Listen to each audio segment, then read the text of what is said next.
You must have meditated where there was no transmission, perhaps. Now, you try and meditate with transmission. In Sanskrit, this transmission is known as Pranahути. Experience this Pranahути or transmission during this heartfulness meditation and see it for yourself.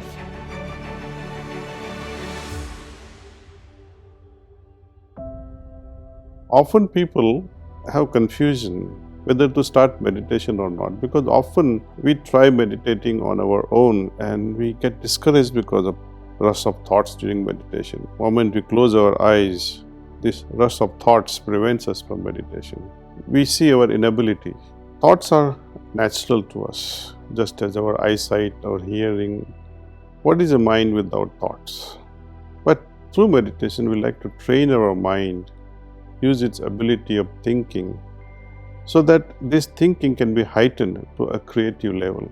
Whenever thoughts do arise in mind, we just have to simply remind ourselves that I am meditating. Whatever thoughts be, if we pay attention to it, it will draw our own energy and thrive.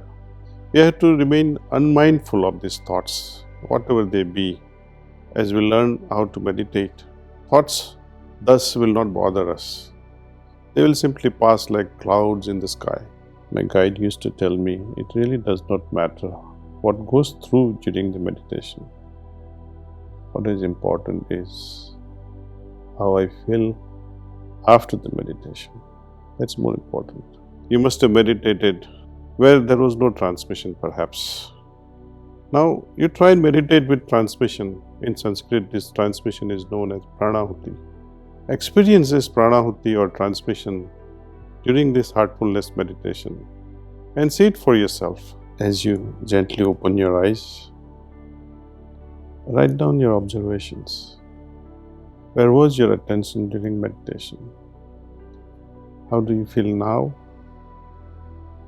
Any inspirations or any great ideas during meditation? Why we meditate is because we are looking to nurture a deep, satisfying connection with our heart. Our aim is to nurture this connection so that we can feel the meditative state for longer and longer periods. It is good to meditate, but we should not leave this meditation where we began and ended in that half hour.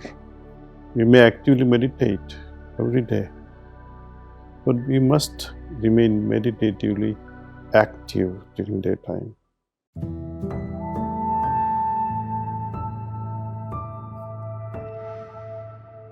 Yogic transmission is something that really must be felt in order to be understood. We are already familiar with basic idea of transmission. In Sanskrit, transmission is known as Pranahoti. This word Pranahoti is a combination of two Sanskrit root words, Prana and Ahoti. Prana is the essence of the essence, life of life. The second root word is Ahuti, means sacrifice or the offering. To receive transmission is to receive the essence of the source itself. This offering is made to the thirsting hearts. We experience transmission when a trainer directs this flow towards our heart. The transmission does not originate with the trainer. It is a natural outpouring from the source itself, and the trainer is merely a part of this process. Just as the air is everywhere, sunlight is also everywhere, but when it is focused through a convex lens, like the lens of a magnifying glass, its effects become very intense. Mind of the trainer is like a convex lens because it focuses the essence of the original source upon the heart of the aspirant. The main effect of yogic transmission is to illuminate the consciousness, various levels of consciousness and the layers of them, expanding through them. This is one way of understanding spiritual growth. how consciousness expands at each level. We have three major categories, three major categories of bodies. The outer manifestation of the physical body. The source of it all is the soul that keeps it going. Something between the soul and the physical realm is the subtle body. Within this subtle body, there are four subtle bodies. In Sanskrit, they are known as Chit, Manas, Buddhi, and Ahankar. These four words, Manas meaning mind. The second, Ahankar, which is ego. Third, Chit, which is consciousness. Fourth, Buddhi means intellect. But it is the consciousness which works like a canvas. On this canvas of consciousness or Chit, there is a play of three bodies which goes on changing the painting on the canvas of consciousness. These three players are Manas, mind, intellect, and ego. Depending upon the evolution of these three, the fourth entity, consciousness, changes its very nature. Ego is like a great gravitational pull within. It keeps you bound to itself. But when ego is sublimated, it becomes universal. And to that extent, the consciousness also will change, it will expand. When I no longer think, but I evolve to a level where feelings predominate, absolutely. That is the evolution of the mind, which moves from thinking to feeling. Likewise, intellect, which no longer is restricted to its, mundane activity, but it transforms itself to intelligence, wisdom, intuition. And when all these three are at its pinnacle, at its highest, consciousness will also expand to that extent. So all these things finds their true expression because of the yogic transmission. Yogic transmission is something which penetrates all these subtler levels of Chit, Manas, Buddhi, and Ahankar, and does a magical thing in nourishing our very existence at a spiritual level. To me, this transmission is something like a cane or a wheelchair or the lift that we use in high-rise buildings. You can walk if you like, but wouldn't it be nice if you can take a lift? Yogic transmission is like that. When you cannot walk and you take help of a cane, it becomes easier and more comfortable to work with. When I close my eyes and try to meditate and try to go deeper within the consciousness or fly higher in a state of superconsciousness, it becomes easier on its own without transmission, flying higher into a state of superconsciousness or going deeper into subconsciousness. Difficult. So transmission works like a magic. A simple act of receiving this transmission with open heart, that yes, let me experience this transmission, what it is all about. If you like to experience this very transmission, just simply download this app, Let's Meditate, to experience this transmission in the privacy of your own house, privacy of your own bedroom. Download this particular app called Let's Meditate and connect to a trainer. These trainers will be ever ready to help you experience this yogic transmission at any time, at any place.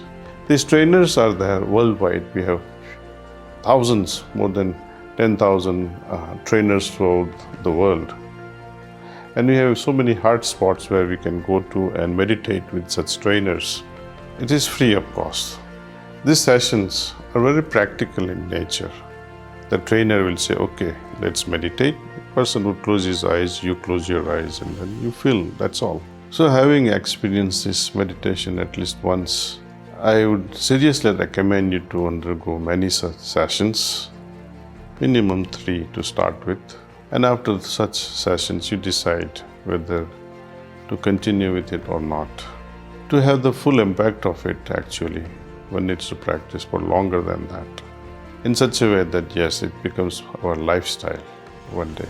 During these introductory sessions, 3-4 introductory sessions, a lot of work which is done upon the individual who is seeking such a training. This work is done through this transmission.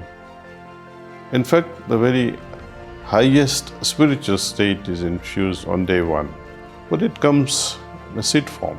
It is nourished daily by our individual practice of meditation and by repeated exposure to yogic transmission. It is always helpful to have follow-up sessions, for which you can either use the app or meet our trainers in person at various retreat centers and local hotspot locations worldwide after each meditation. We ought to remain still and silent for some time. We ought to allow such a state to settle, take hold of us before we carry on into the worldly affairs. Explore how you feel now and note down your observations in journal. Journal is a helpful tool to help us retain, observe, identify the effects of meditation.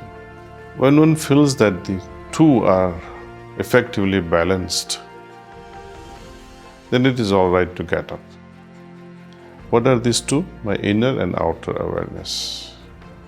When you feel that, okay, now I can handle the external affairs without disturbing my inner, then it is good. That's the moment you get up. During these daily affairs, daily activities, when you feel that my inner awareness and external awareness is not in sync, don't let it go too far. Moment you realize, instantly reconnect. Often when we become careless, day passes even without recollecting the morning balanced state. That too is okay. Another better day will come, but recognize that you missed out. This awareness is very important. That yes, I can have many beautiful inner states, but I got to remain in osmosis with it. I got to have this permanent inner awareness in such a way that I can go on meditating even with my open eyes and yet be able to do so many worldly things. More we take interest in it, I think more we can see the expansion of consciousness. And this is made possible only with the help of transmission. So let's take the advantage of this transmission, like sunlight, like air. It is freely available to us.